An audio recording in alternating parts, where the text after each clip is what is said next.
Aquí comienza Desde el Fagot, un programa donde el fagot es el protagonista. Charlas con músicos y músicas, perspectivas y experiencias sobre el instrumento. Idea y conducción, Ezequiel Feingers. Realización audiovisual, Tomás Bravo Sternberg.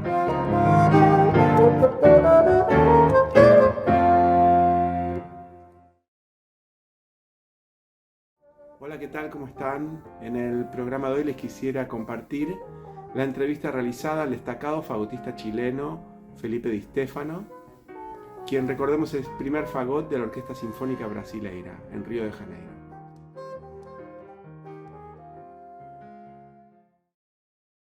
Que nos aclares el año que naciste, dónde naciste y cómo llega la música a vos, cómo es tus primeros approaches. Hola, bueno, yo nací en Chile, tengo 48 años, aumentando, y me fui a estudiar a Alemania, principalmente el colegio. Yo tengo una tía que tenía la idea de que yo continuase mis estudios de universidad allá. Y así me fui con esa idea, entre paréntesis, para ser ingeniero, como todo el mundo es en mi familia. ¿Pero no tenías todavía contacto con la música? Sí la tenía, pero era, bueno, nadie de mi familia es profesionalmente músico. Sí tenía un padrino que tocaba piano muy, muy bien y que a mí me llamaba la atención cómo tocaba. Le pedí que me enseñara el claro de luna, el primer movimiento, y me lo saqué de oído y de ojo, en realidad, ¿no? Porque miraba las teclas que tocaba y trataba de memorizarlas hasta que de repente se memorizó el primer movimiento completo. Y mi papá también es un gran músico no practicante. Hasta que entonces vino este viaje a Alemania con 14 años. Me fui a vivir con esta tía, la hermana de mi papá, y me fui a estudiar el colegio, el Gymnasium se llama allá.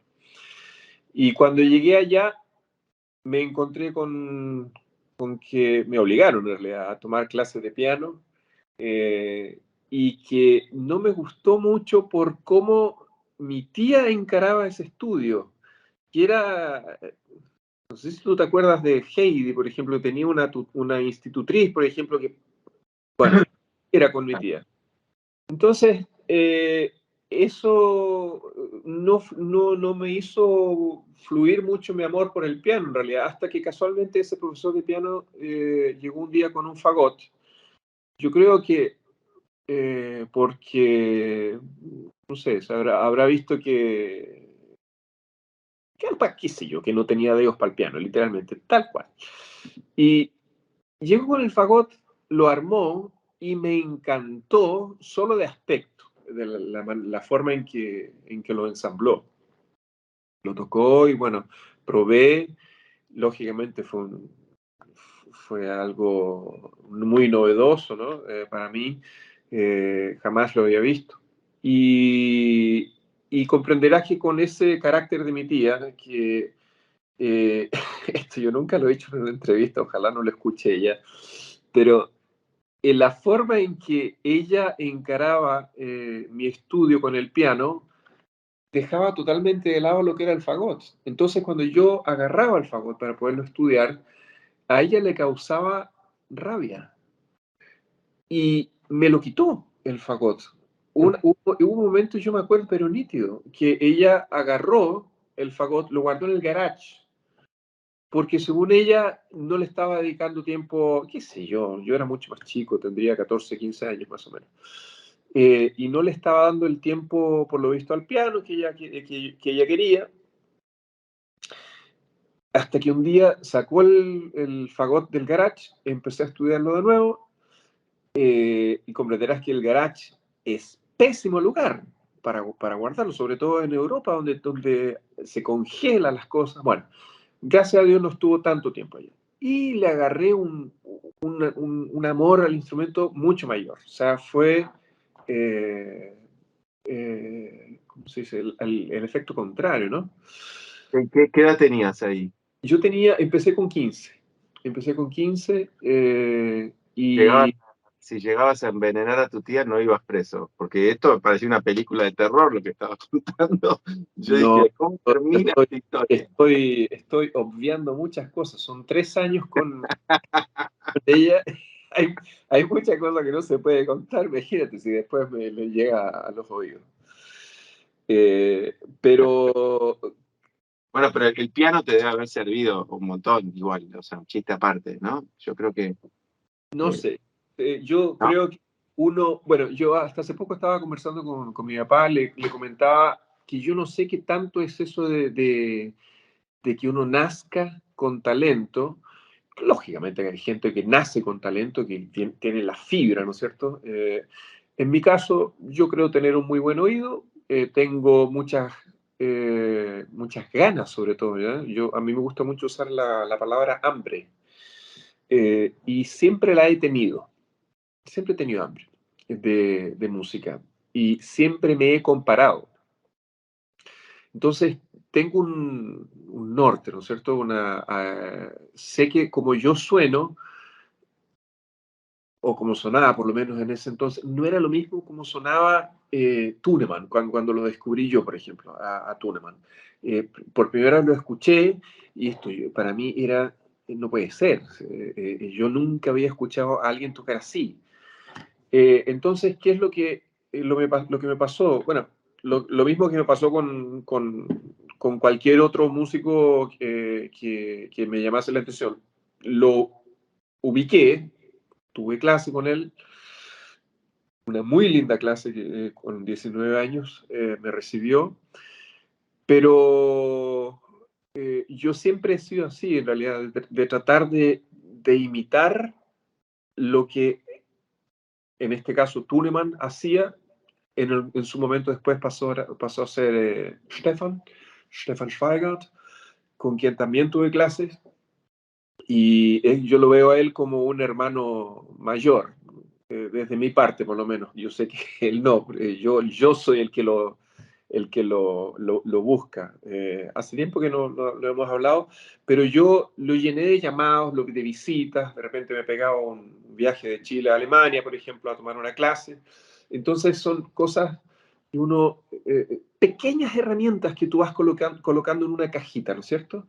Y que de repente llegas a tener un problema técnico, sobre todo técnico, para resolver algo musical. Y sabes dónde tomar entonces de esa caja, porque ya sabes, ya tienes la información.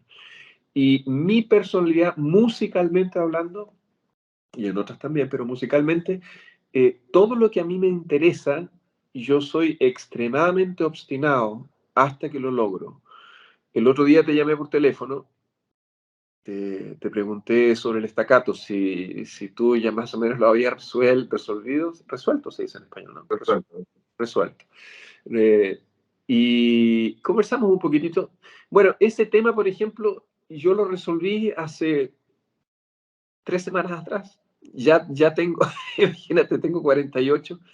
Entonces, son cositas técnicas, detalles. Te comenté que tuve tres clases con Theo Platt, por ejemplo, hace poquito. Fueron 3 clases a lo largo de un mes y medio, donde yo le dije de antemano, tengo preguntas estúpidas que hacerte, porque muy probablemente son demasiado básicas para ti, pero que para mí me van a ampliar el mundo. Dicho y hecho. Y el tipo es un tipazo, ¿eh? Es un muchacho súper, súper, súper humilde, muy simple, muy sabio, y las cosas que yo le pregunté, me las respondió con un cariño, sobre todo, muy grande. Entonces,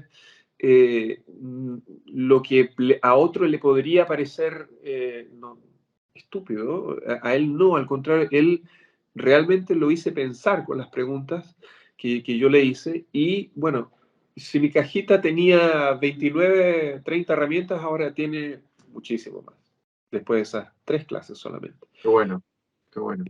¿Y cuándo decidís que el fagot es un instrumento que querés desarrollar y querés dedicarte a la música con el fagot.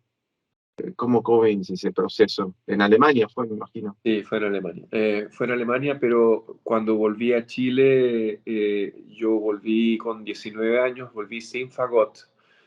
Y en el fondo, porque el fagot que tenía yo en ese entonces era de de la escuela de música, de donde vivía yo en Berlín, y tenía que devolverlo. Y gracias a Dios tuve un tío, un padrino, tío abuelo, que se reportó conmigo, me compró un fagot, que me lo escogió mi profesora en Berlín, y con eso me pude defender bastante bien hasta que entré a la Filarmónica y me ¿Qué compré. fagot era? ¿Qué fagot Era tenías? un, era un Schreiber de estudio muy bueno, muy bien escogido. Mira, la historia era esta. Habían dos fagotes. Era de no sé si era un tipo que era jubilado, el que acabé comprando, y en la otra opción también era un instrumento muy bueno, creo que también era Schreiber, pero que el tipo había fallecido de SIDA. Ah, Entonces, me decían que era muy bueno, pero bueno, me fui por el lado, todavía en ese entonces pensabas que se contagiaba. bueno, no sé, Te lo digo porque me hizo una majamama en la cabeza y no puede se la... ser. Escúchame, y entonces volvés a Chile con un fagot, ¿Cuándo te dan ese fagot? Yo ¿Cuándo tenía tenés un fagot 19, profesional? 19 años tenía, le saqué el jugo muchísimo, era muy lindo fagot. Por ahí debe estar rondando capaz que en Chile, no sé quién, Chile, claro. no sé dónde está. ¿A quién se lo vendiste primero, te Se acuerdas? lo vendía a Carolina Angulo. Ah, mira, Carolina Angulo lo compró, y después yo creo que ella lo debe haber vendido. Y después de ese yo ya pasé a comprarme entonces con ayuda de Pedro Sierra. En ese entonces él me hizo la conexión con Püchner. Viajé a Püchner, lo compré, conocí a la familia Püchner y de ahí hicimos entonces el contacto que mantengo hasta el día de hoy. y Felipe, nombraste a Pedro Sierra, fagotista chileno, Fue eh, la Pilar, Pilar de los fagotistas chilenos, para sinfonía aclarar un poco. junto con Jorge Espinosa. Em, pero tengo entendido que vos estudiaste con Espinosa o con Pedro Sierra.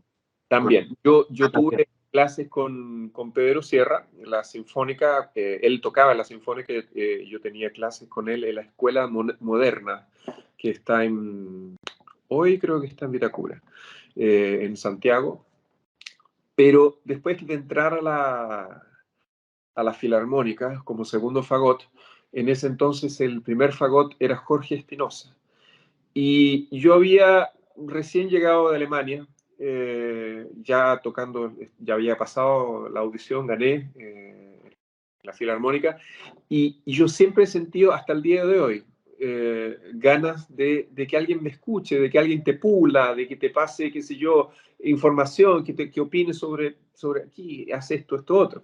Y le pedí clases a Jorge Espinosa, gran fagotista, y aprendí bastante.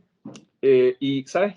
Lo que más aprendí, igual que me pasó contigo, escuchando, escuchándolo, tocando. Y el tipo era, porque yo creo que todavía está en Santiago vivo, eh, él te enseñaba sin decirte muchas cosas. Él te hacías que lo imitases, pon atención a esto, te hacía qué sé yo, te mejoraba cierto detallito aquí, y uno iba avanzando realmente con mucha calma, con mucha calma. Eh, bueno, en todo caso fue una muy bonita época con Espinosa, después llegaste tú. Sí, espera, un poco más rápido. A mí me encanta, yo te lo aclaré un poquito, pero te lo vuelvo a decir. Yo creo que buscar una biografía de alguien, un currículum, es muy fácil hoy en día, sobre todo hoy en día, es una locura. Antes tenías que comprarte el disco, ¿te acuerdas? Y Sí, leías un poco. sí, Hoy es sí. muy fácil.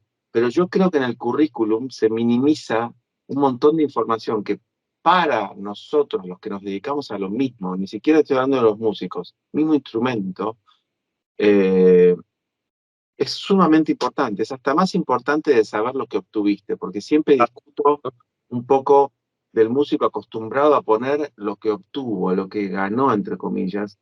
Lo hablaba también hasta con Gustavo Núñez, y a mí, te digo la verdad, lo que más me interesa, me interesa saber hoy cómo estás viviendo la música, excelente, llegamos a eso, ¿no? Pero previo, me interesa también saber todo el camino que tuviste que sobrellevar para ganar ese puesto que ponés, si es una línea, por ahí perdiste 20, y digo perdiste porque tal vez tu idea era quedarte a trabajar en ese lugar, ¿no?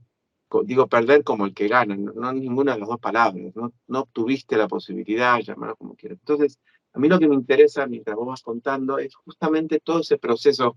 Vos estás minimizando algo sumamente importante, que para vos debió serlo también, tu familia, tu tía, tu tío abuelo, ganar un puesto en Chile con la poca cantidad de posibilidades laborales para un músico, donde el ámbito laboral para un músico hasta el día de hoy para mí es un desastre, y lo digo como algo para que hagan y hagamos todos, si querés, toda la comunidad, para que mejore, ¿no? Porque es muy pequeña, entonces está lleno de orquestas, y yo siempre pienso cómo se hace para que esos chicos, jóvenes, chicas, tengan un trabajo digno, ¿no es cierto? Y que puedan vivir y que suene bien y que artísticamente puedan desarrollarse. Vos entraste a la Filarmónica de Santiago, la mejor orquesta, una de las mejores orquestas del Cono Sur, te diría.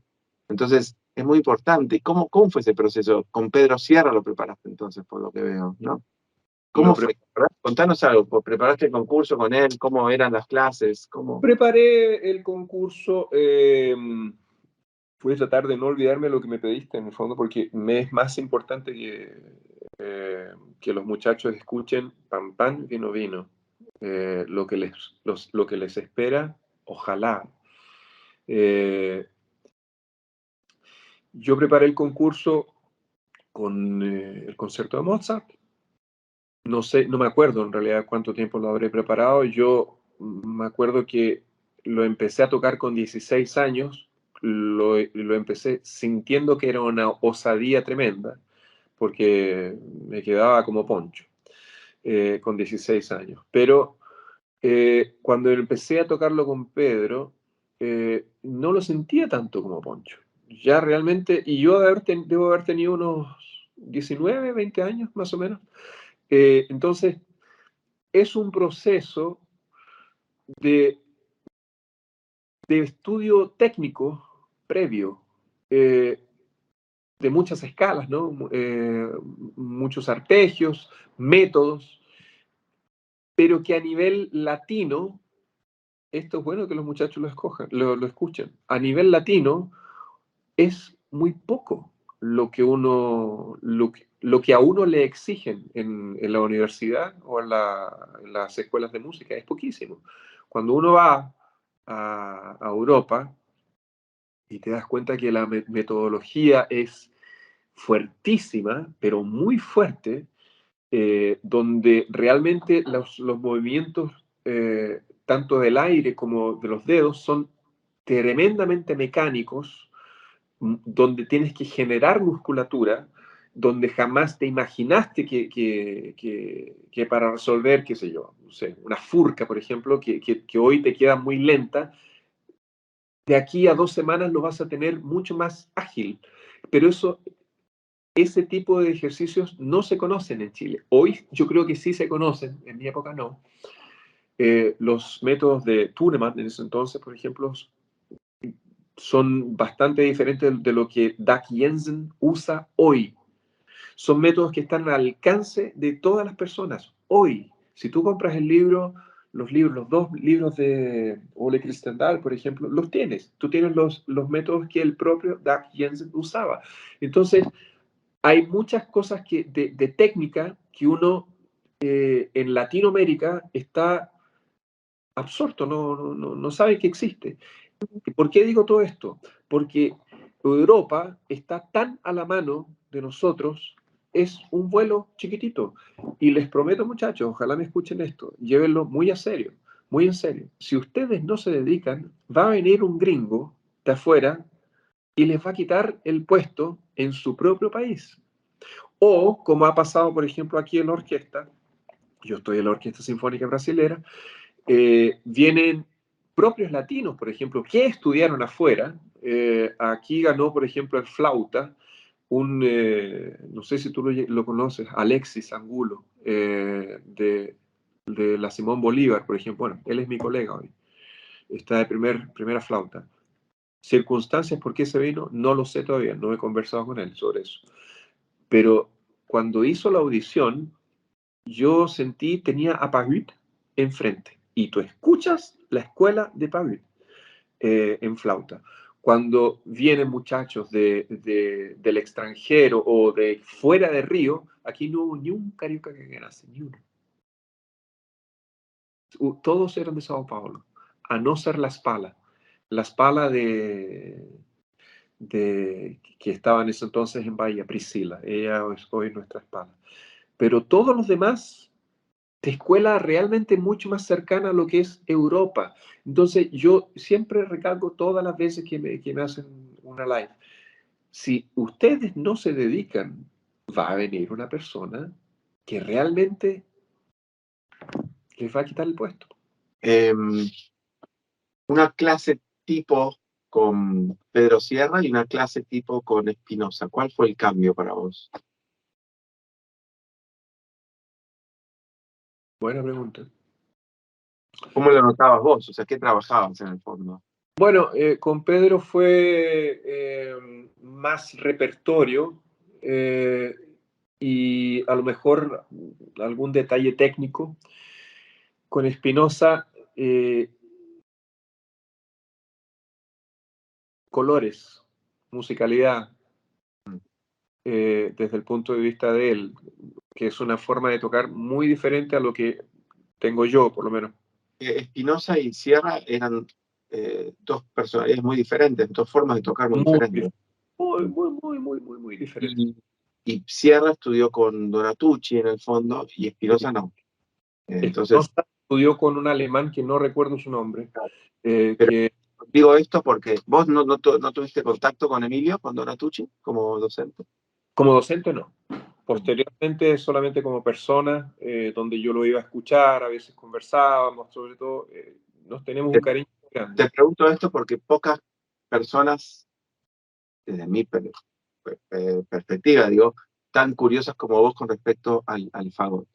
Entonces, siendo tan curioso, estando en un estadio en ese momento de alumno, no era como Donatucci una parada lógica a ir. ¿Cómo llegaste a Espinosa? ¿Por la filarmónica o por...? Mónica, por la Filarmónica. Y de hecho, al primer fagotista que conocí yo como profesor fue a Espinosa. Yo había acabado de llegar en Chile con 19 años y este tío que me regaló el fagot me hizo el contacto con Espinosa, me escuchó en una clase, pero no sé por qué yo no continué clases con él. Creo que, porque existía la escuela moderna en ese entonces, me metí a estudiar a la escuela moderna, donde el profesor era Espinosa, donde era Pedro Sierra, perdón, y continué con él. Ni siquiera me acuerdo cuánto tiempo, yo creo que fue de haber sido como 2 años más o menos. Mira, y el concurso de la filarmónica, que es bienvenido siempre, es buenísimo que te toque a tan temprana edad y tener trabajo en un estadio tal vez que vos todavía te considerabas estudiante, es un lujo. Hasta hoy. ¿Quiénes estaban en el concurso, de participantes, te acordás? Fue un concurso para asistente de solista, donde quedó Jaime Marabolí. Y luego, como Jaime era segundo fagot en ese entonces, se quedó el puesto de segundo fagot libre. Entonces, ¿qué pasó? En ese concurso dejaron a Carolina González, que era alumna de Espinosa, y a mí como segundo fagot condicional, donde se hacía 50% de la temporada para ella y 50% para mí. Y después de un año se iba a hacer entonces el concurso para segundo fagot solamente nosotros dos. Ah, mira. Ahí pasé yo en ese concurso y Jaime fue confirmado como asistente. Y bueno, después me quedé ahí 9 años Y en este periodo de tiempo, ¿tomabas clases con Espinosa todo el tiempo o te recibiste en la universidad? ¿Cómo tuviste el título?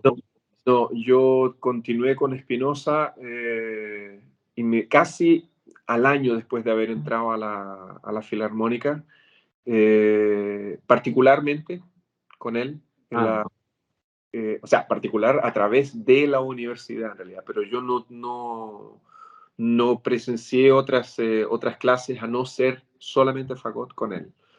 Okay. Y clases muy bonitas, de hecho, a través de él conocí a, ¿cómo se llamaba este violinista que falleció, argentino? ¿Cómo? No sé. No. Argentino, no, perdón, él es uruguayo. Argentino. No, estoy diciendo. Bueno, él ya me va a caer el nombre, ojalá, durante la entrevista, pero él vino a Chile a hacer unas audiciones para participar de clases magistrales en Buenos Aires con él y hacer música de cámara. Es el Lisi, ¿no? Lisi, con Lisi, tal cual. Y él tenía una escuela en Suiza, me parece que era. Claro. Sí, Alberto Lisi se llamaba. Sí, de hecho creo, no quiero decir una vez, pero creo que Lisa Chang, que conocemos porque vive en la pianista que vive en... Exactamente, tienes toda razón. Fue a estudiar ahí, creo, algo de eso. Mira. Bueno, y eso fue... Mira, y Jorge Espinosa tenían, tanto como Tierra, una consideración hacia y respeto hacia el estudio de los solos de orquesta, ¿o no? ¿Eso lo viste? Sí, él tenía su método que trató de pasarme a mí con sus digitaciones. Sus digitaciones a mí no me convencían mucho por lo que yo ya había escuchado en Alemania, en realidad, pero la forma en que él ejecutaba los solos era maravilloso. El tipo era un excelente primer fagot. Excelente, aprendí mucho con él. Y dentro de las... él tiene su lenguaje, ¿no? Su forma de ser, yo tengo el mío. Con el tiempo uno va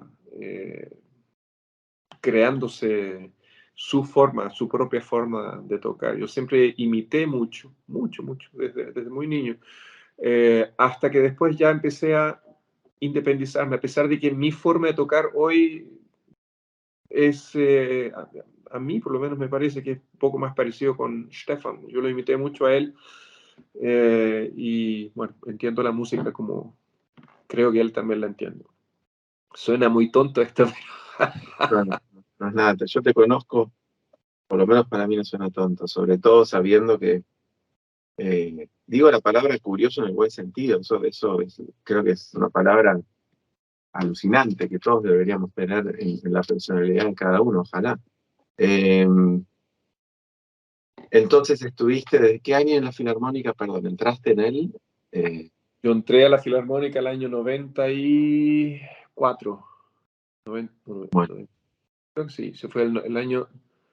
No, mentira, el 94 volví a Chile. El 96 entré... 96. El 96 y porque el 96 se hizo el concurso ese para asistente. Y oficialmente, después de un año, el 97, donde se confirmó. Quédate escuchando desde el fagot.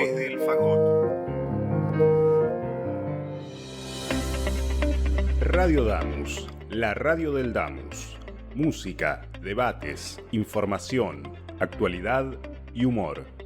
Llévanos a todos lados, Bájate la aplicación y sé parte de este espacio. Radio Damus, nuestros sonidos.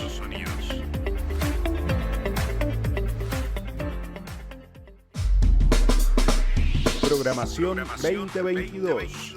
Tardes contemporáneas. Órgano en Baires. Entre teclas. Voces que escuchan. Cámara hoy. Barroco de dos mundos. Paredes pintadas. Mujeres de la música. Espacio jazz. Músicas cruzadas. Desde el fagot. Todo es música. Y los estrenos de Por la huella de las cuerdas, un programa dedicado a la guitarra. Dígame licenciade, un programa de graduados y graduadas. Radio Damus, nuestros sonidos.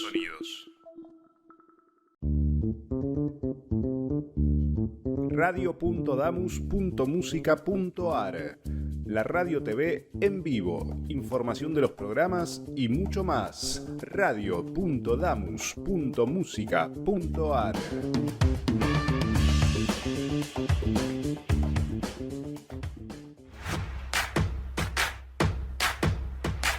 ¿Querés difundir tu empresa, negocio o actividades? Escribinos a radiodamus@gmail.com. Ofrecemos planes a medida y a precios accesibles. Radio Damus. Sonamos cerca.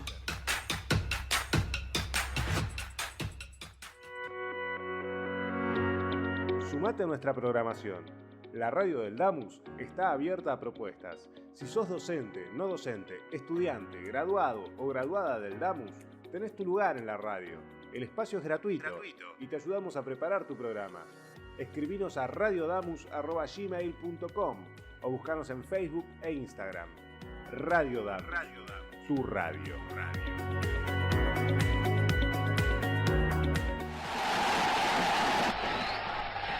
Yo llevo en mis oídos la más maravillosa música, que para mí es la que pasan en Radio Damus.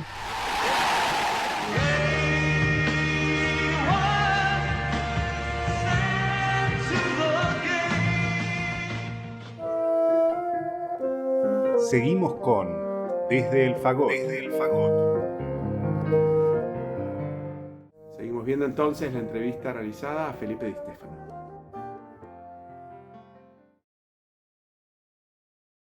Entonces, mi puesto como segundo fagot. Yo te conozco tengo la suerte de conocerte en el 2004. ¿4 fue? En el 2004, en abril del 2004, yo empiezo a trabajar en Santiago, muy feliz. Fueron momentos de los más felices con otros, ¿no? Obviamente, y los que vendrán, pero ese momento lo tengo sumamente como algo muy...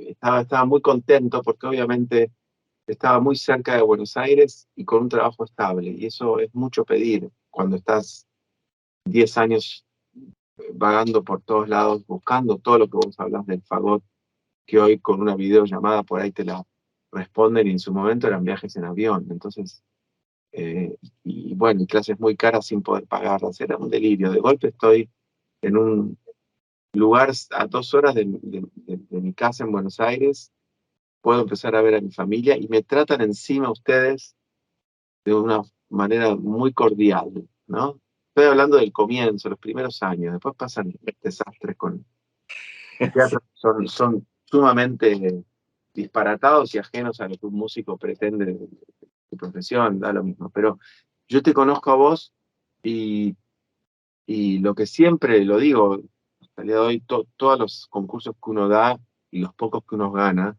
ese concurso para aprender, sobre todo de los que gano, yo soy consciente en el momento que estoy tocando un ballet, me acuerdo, que fue Tchaikovsky, no me acuerdo cuál de Tchaikovsky, pero que estamos tocando juntos, y te escucho tocar y digo, qué lindo que toca Felipe, qué suerte que tengo, y digo, claro, yo entiendo, yo toqué bien en el concurso, si no, no te dan un puesto, pero gané porque no querían al otro, yo no gané porque toqué mejor que el otro, y eso me pasó a mí justamente 6 meses previos en San Pablo. Entonces tenía toda esa teoría para mí, y yo creo que uno tiene que encontrar su lugar, y creo que el lugar es tan disparatado del por qué lo encuentra. No es solo tocar mejor que el otro, finalmente tenés que tocar bien.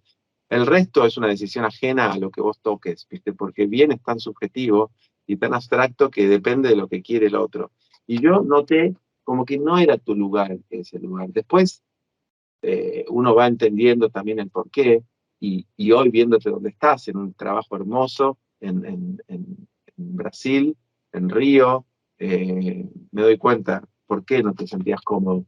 ¿Cuál es tu percepción? ¿Por qué no te sentías cómodo? ¿Vos qué querías? ¿Ya tocar de solista? ¿Cómo era lo tuyo? Bueno, tú en tu pregunta dices que yo no me sentía como. La verdad es que, para ser bien sincero, y que tú ya te lo he dicho, yo creo que fue un concurso bien ganado de parte tuya. Yo no te escuché, lógicamente no sé cómo tocaste. Hubo cosas extra donde yo tenía culpa, si es que la banca, por ejemplo, el jurado, en ese entonces, para ese concurso, tenía su dictamen con mi persona, culpa mía fue. Pero objetivamente en lo musical, fagotístico, tú estabas mucho mejor preparado que yo. Y tenías conocimientos universitarios que yo no tenía. Conocimiento de cómo preparar un solo que yo no tenía.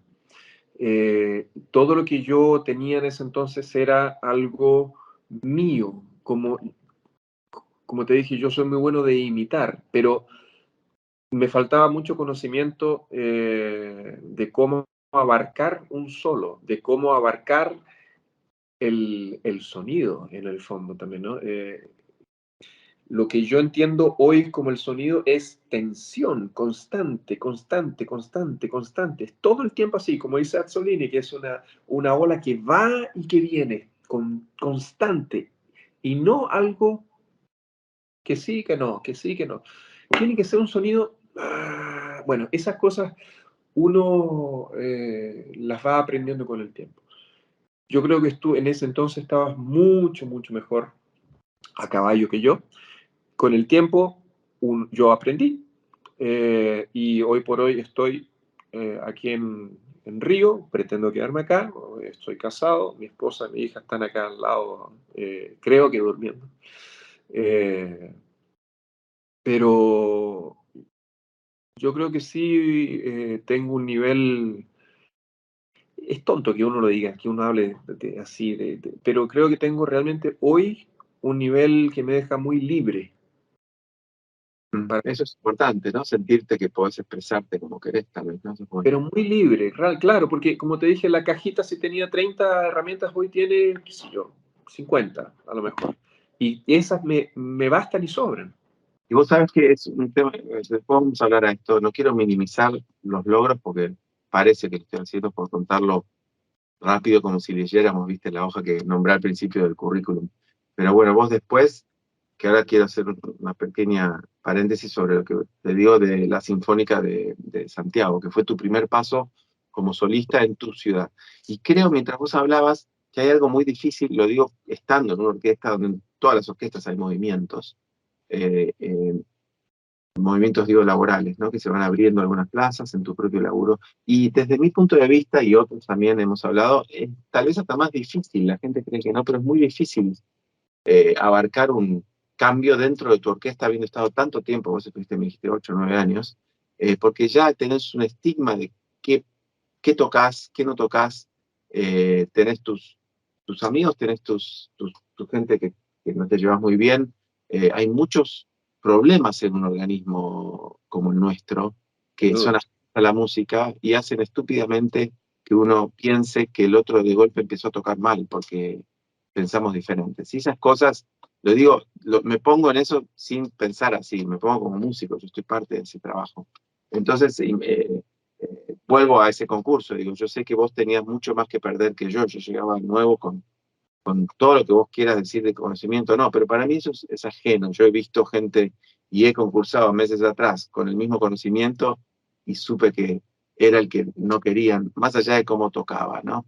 Pero voy a esto, vos de golpe, siendo muy curioso, me pedís ayuda para presentarte a la Sinfónica.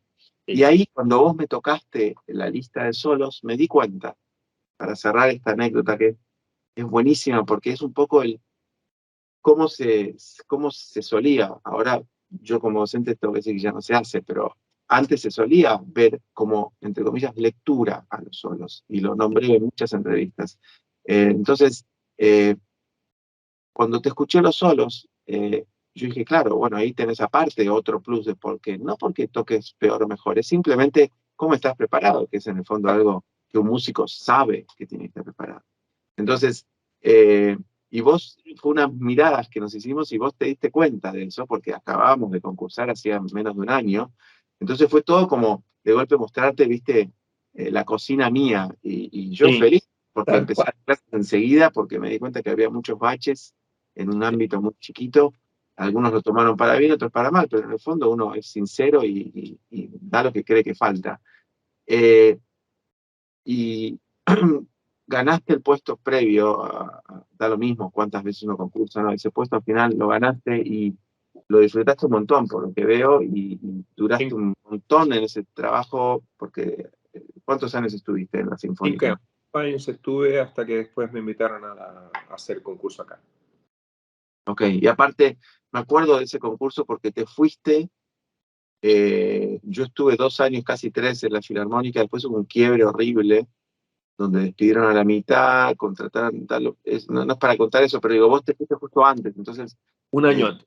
de golpe, yo no tenía trabajo y vagaba por todo el mundo para subsistir, y vos tenías un trabajo hermoso, estable, entonces había también mucho cariño de ambas partes y nos veíamos, me acuerdo, tengo muchos recuerdos de vernos y de tu parte también apoyando un poco esa situación que era bastante penosa, ¿viste? Pero eh, después... yo concurso en Río, en una me va muy bien y hasta el día de hoy las tengo como anécdotas para alumnos para contar los vaivenes de los concursos, que uno no lo gana como el tenis, ¿viste? Es un problema mental en la final. Y el segundo, fui un poco para decirles por qué no lo había ganado y me enojito que para el culo. Y en la tercera vez que se abre, todos tenemos nuestras personalidades, entonces, Sí, sí, claro que sí. sí. Eh, Kim Walker me acuerdo que me solía decir, todo lo que yo enseño para algunas cosas, yo sé que vos no las vas a hacer, porque yo pienso que ella decía, si en la orquesta te piden manzanas verdes siempre, decía, vos no podés llegar con bananas, vos le tenés que dar manzanas verdes, y tal vez después en un tiempo les mostrás la banana o la fruta que te guste, a ver si comen todos juntos una ensalada de fruta. Tal cual. Y es tal cual, y todos anotábamos. Yo generalmente no lo hice nunca. Entonces, yo iba con mi bolsita de cerezas y al que no le gustaba, habría algunos que comen cerezas, ¿viste? Entonces, tienes muchos contras hasta que tenés un trabajo y... Bueno, Antolini es el mejor ejemplo, me parece, porque, por ejemplo, él creo que nunca pasó. Bueno, Kim Walker, pobrecita, ella lo dice, pero también la invitaban a todas las finales y seguía con los mejores laburos de docente, pero no tocando en la orquesta. ¿Viste? Entre nos. Y bueno, yo soy alumno de Kim Walker, entonces termino haciendo cosas así. Pero cuando toco me divierto un montón, gracias a toda esa enseñanza. Cuesta un poquito más, tal vez. Este es un tema, porque cuando tú preparas un concurso, tú tienes que poner tu saborcito, ¿no? De tu cocina, como dices tú. Sí, Pero estás tocando para una banca con un jurado con diferentes tipos de personas con sus personalidades y carácter. claro, Y carácter, sobre todo, porque hay gente que es maliciosa a la hora de evaluar. Eso pasa. Entonces trata de tocar siempre, pienso yo por lo menos, lo más estándar posible, pero lindo. claro. Pero no toques como un robot o escolásticamente hablando, no.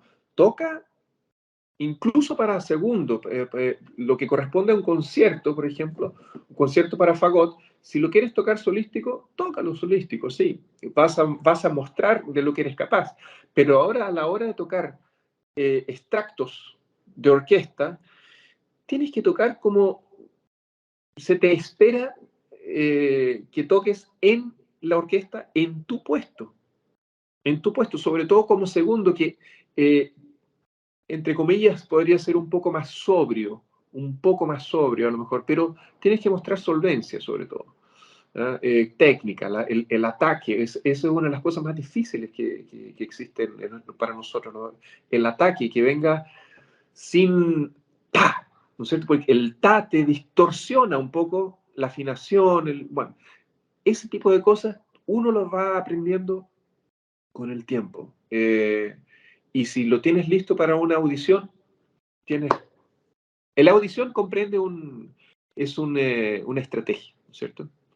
Donde tú tienes que mostrar de que eres capaz, diferenciándote, mejor dicho, de los otros.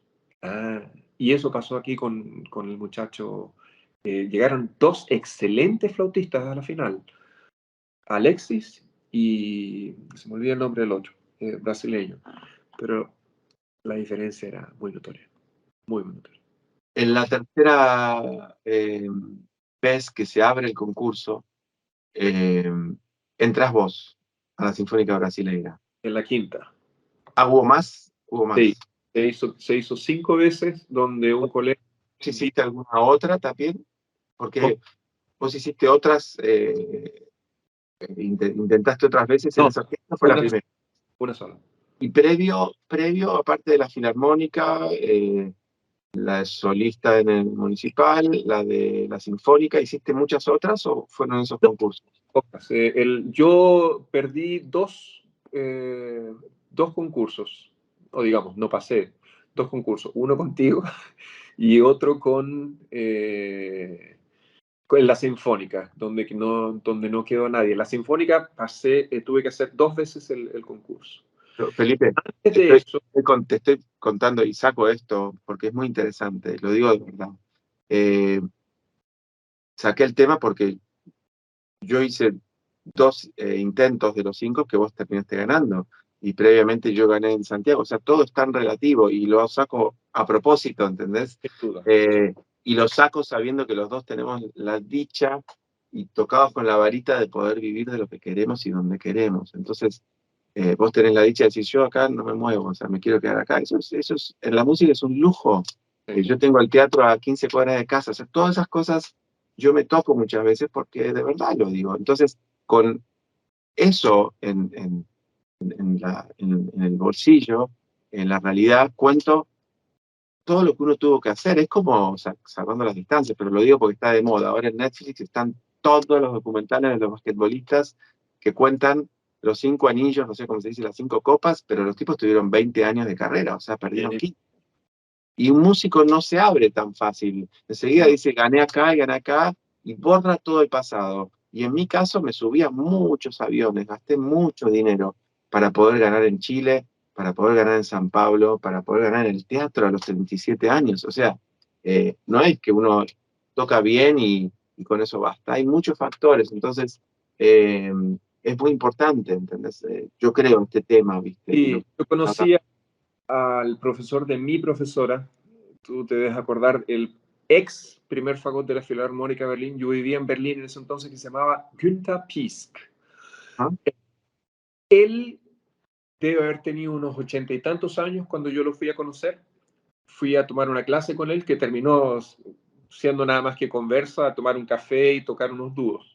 Muy interesante. Y una de las cosas que él me dijo, yo ya estaba en la Filarmónica de Santiago. No estaba viviendo en Berlín. Y lo fui a visitar.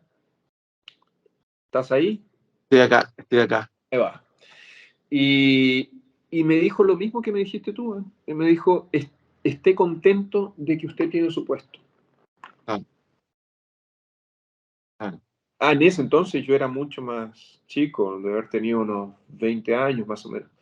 Pero nunca se me olvida y uno no dimensiona, ¿no es cierto? Lo que pasa que justamente el concurso es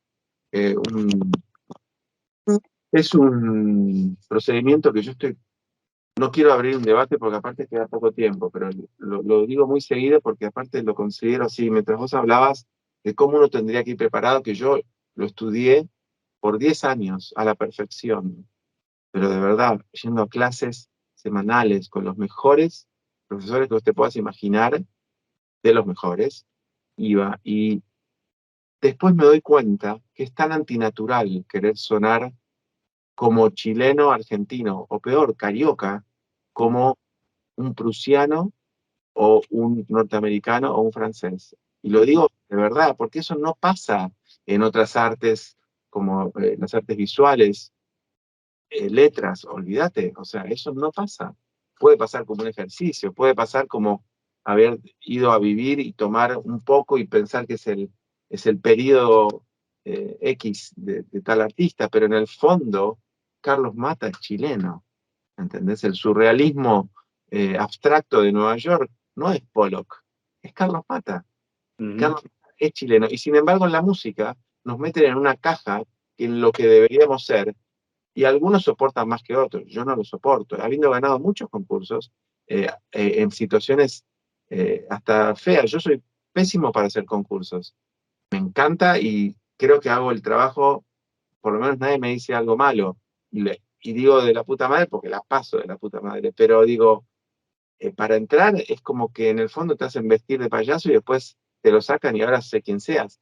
Y me parece que está mal hecho, debería realizarse de alguna forma donde puedas no perderte una Solini, porque en el fondo la moraleja es muy grave. Nos perdimos una Solini en una orquesta. A mí me hubiese encantado escuchar todas las sinfonías de Tchaikovsky y Beethoven por Azzolini. ¿Y qué? ¿Por qué no? Te lo pregunto, ¿por qué no? Es Porque bonito. como Azzolini no hay otro. Te guste o no, no hay otro. ¿Entendés? Una persona que dedique su vida, no que están durmiendo los hijos, dedica su vida, no sabe ni dónde deben estar sus hijos, imagino, porque el tipo no se saca el fagot de la boca. Para nosotros y para él es un lujo, ¿entendés? Y nosotros los músicos de orquesta, si no replanteamos esas cosas, nos convertimos en el fondo en un artista burócrata y no en un artista que hacemos eso para conformar el hambre y la necesidad que vos nombraste de expresarnos a través de esa madera que cada vez me parece más rara, ¿viste? Y cada vez le agradezco más de poder vivir de eso. Digo, es muy raro, es muy raro. Es una necesidad, es un tema muy amplio, con muchas opiniones muy diferentes, con seguridad. Nosotros tenemos varios puestos en realidad que llenar todavía en la orquesta. Uno de ellos es de primer corno. En la última audición quedó vacante, nadie pasó. Ah, no, mentira, pasó un muchacho a segunda ronda, pero pasó raspando, muy raspando.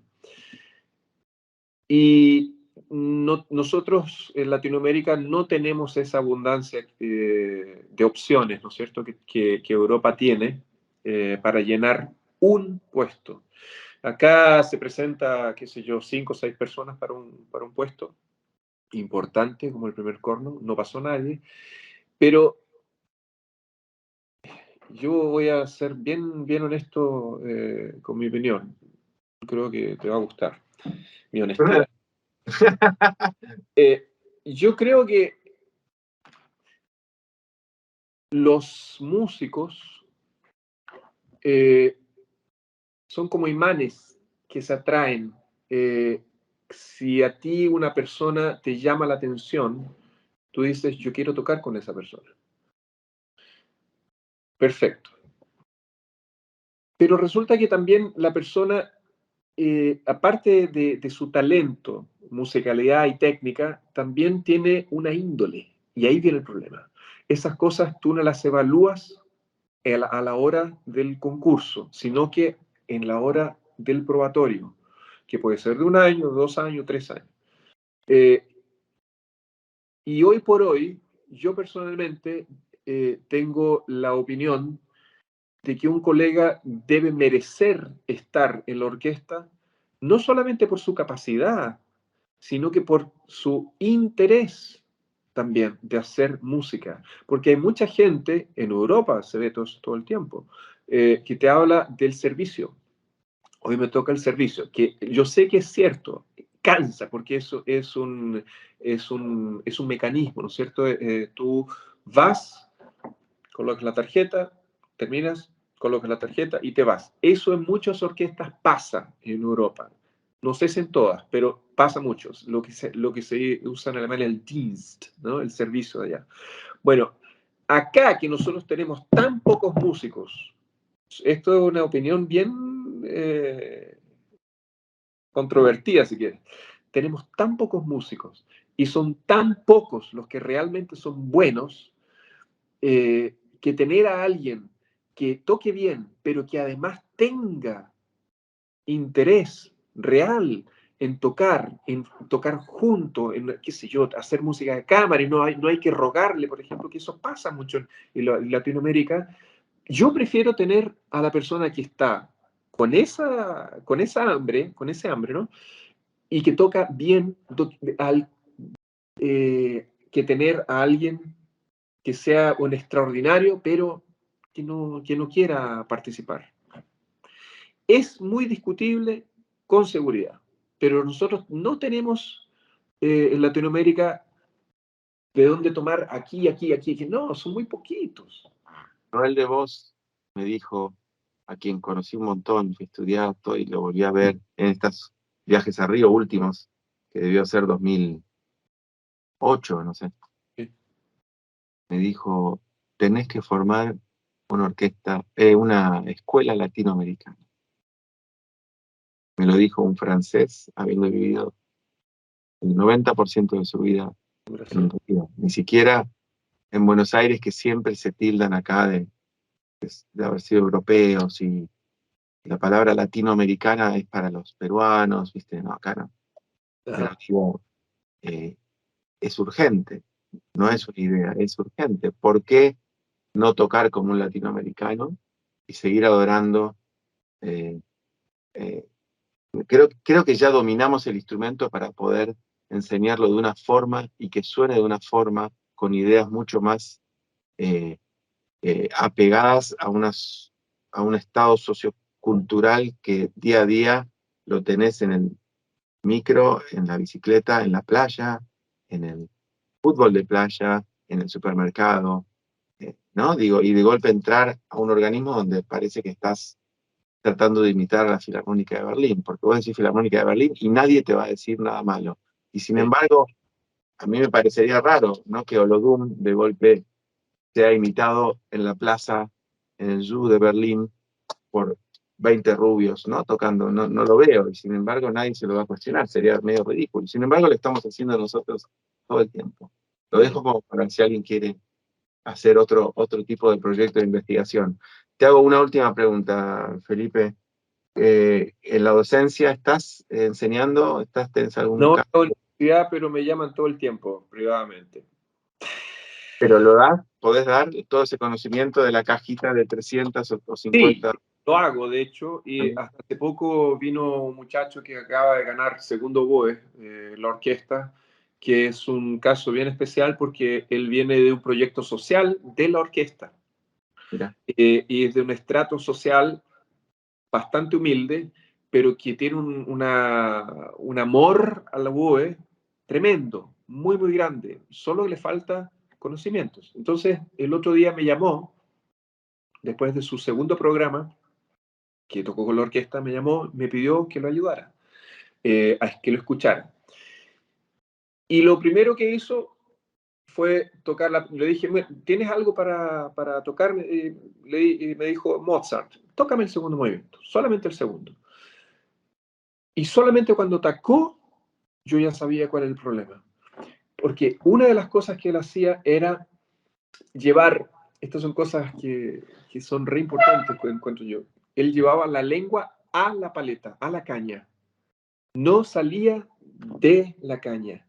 Esa era la primera cosa. Entonces, el punto de impacto, yo le pregunté, ¿qué tal tu staccato? Dice, muy lento. Yo ya lo sabía, porque a mí me pasó lo mismo también. Entonces, él iba hacia la caña. Primera cosa, el tipo de ataque. Y como él hacía eso, es lo mismo que me pasaba a mí antes de conocerte a ti. Él no no generaba tensión en la nota. Él no venía con presión de antes. Él tiene que venir con presión de antes y dejar que el aire pase una vez que sueltas la lengua. Entonces, cuando le dije eso y empezó a procesarlo, el muchacho se me puso a llorar. ¿Me vas a creer? Lo entendió, lo sintió, toqué con él, afinó, cosa que por lo visto no estaba pudiendo hacer en ese momento porque tenía un sonido concentrado después de que le expliqué. Entonces, yo que soy bastante autodidacta para mis cosas, tengo, como te dije, una cajita llena de herramientas, sé dónde apretar, sé dónde, porque ya pasé por eso. Lo mismo que le pasó a Georg Klutsch. Él era autodidacta y muchas cosas él las resolvió con práctica, ¿no es cierto? Con mucha práctica y fue haciéndose de herramientas. Conversar con él también fue espectacular. ¿Hay algo que me estoy olvidando que quieras comentarme de toda tu trayectoria? Hablé más de lo que quería, te pido disculpas, pero me encanta conversar con vos siempre que lo hacemos, de verdad. Eso es tan curioso y tan, además tanto lo que haces que por eso me parece súper interesante, entonces me dejo llevar, pero ¿hay algo que no nombraste, que quieras nombrar? A mí siempre me gusta recalcar que quien me esté escuchando, yo sé que estos son solamente parloteo de mi parte porque nadie me está escuchando tocar. No soy el más conocido de los fagotistas. En Brasil sí me conocen, pero es súper bueno que los muchachos realmente escuchen. Hay que dedicarse, inviertan realmente el tiempo en estudiar. Hay que dejar muchas cosas de lado, muchas cosas. Bueno, mi personalidad nunca fue de salir mucho, en realidad también esa es mi forma de ser y eso me ayudó. Pero a quien le cueste, tiene que esforzarse realmente y escuchar grabaciones, imitar. A mí me parece que el grabarse a uno mismo, compararse, buscar soluciones. Cuando yo conocí las cañas Danzig, fue por, ¿cómo es la palabra? Fue por indicación de Daniele Damiano, que yo no lo conocía personalmente. Me pasaron el teléfono de él. Él me recomendó las cañas Danzig, hechas por Ovidio Danzig, y cuando yo las probé, a mí me gusta siempre hacer esa comparación. Es como que tú hubieses estado con Windows toda tu vida y pasaste a tener Macintosh. Y la diferencia es enorme. Es enorme, de facto. Y de ahí en adelante tú no quieres bajar ese tipo de respuesta. Yo me acuerdo de una caña que yo te pasé a ti en el Camarín 2, creo que era allá en el teatro, que yo te pasé porque no me gustaba como estaba quedando y tú me dijiste, sos un boludo, me dijiste. Dijiste que estaba excelente la caña y no me acuerdo si te la quedaste o no, pero yo aprendí mucho realmente teniendo ese Macintosh, ¿no es cierto? De ahí en adelante tú no quieres bajar. Todo lo demás era, bueno, yo aprendí mucho después en cuanto a cañas. Realmente puedo decir que sí tengo conocimiento de lo que una caña debe tener para que estés completamente libre y es un mundo muy aparte las cañas, porque hay tantas formas de hacerlas, tantas medidas, tantas bocas diferentes, ¿no es cierto?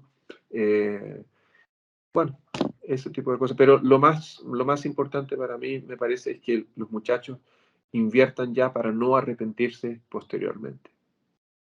Felipe, te lo dije en Chile, te lo digo cuando hablamos a veces telefónicamente, ya sabe que tengo un humor bastante extraño para algunos, pero No, siempre lo digo con cariño, siempre lo digo con cariño.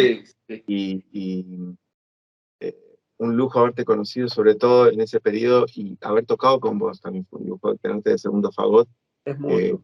Entonces, nada, siempre con mucho placer y te agradezco por sumarte a este proyecto. Me parecía indispensable que estés Gracias. y bueno, es parte de la escuela latinoamericana, así que Te agradezco mucho por la invitación. Yo puedo pecar a veces de, no sé, de decir cosas que no se deberían, pero no sé, me parece que es bueno que la gente sepa que siempre hay alguien mejor que uno. claro. Bueno, campeonazo, un gustazo Todo para mí también, viejo. y bueno, estamos siempre comunicados, así que Sí, sí. dale, dale. Bueno, muchas gracias.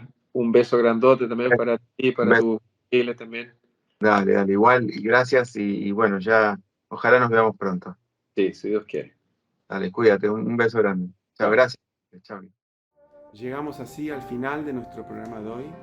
Mis agradecimientos a Felipe por su gentileza de siempre y agradecimientos especiales por el excelente trabajo técnico y de edición a Gonzalo Rodríguez y Tomás Bravo. Será hasta pronto y muchas gracias. Esto fue Desde el Fagot. Idea y conducción, Ezequiel Feingersch.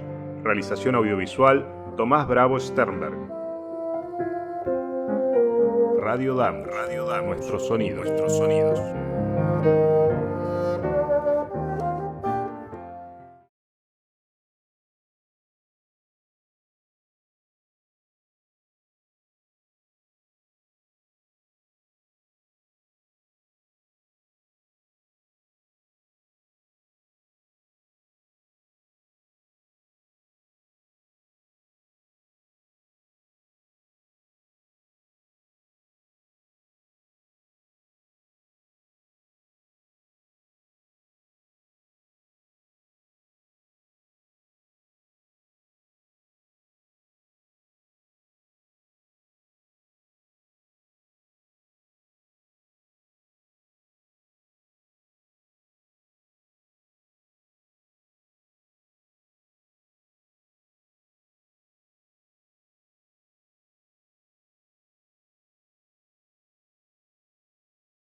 Aquí comienza Desde el Fagot, un programa donde el fagot es el protagonista.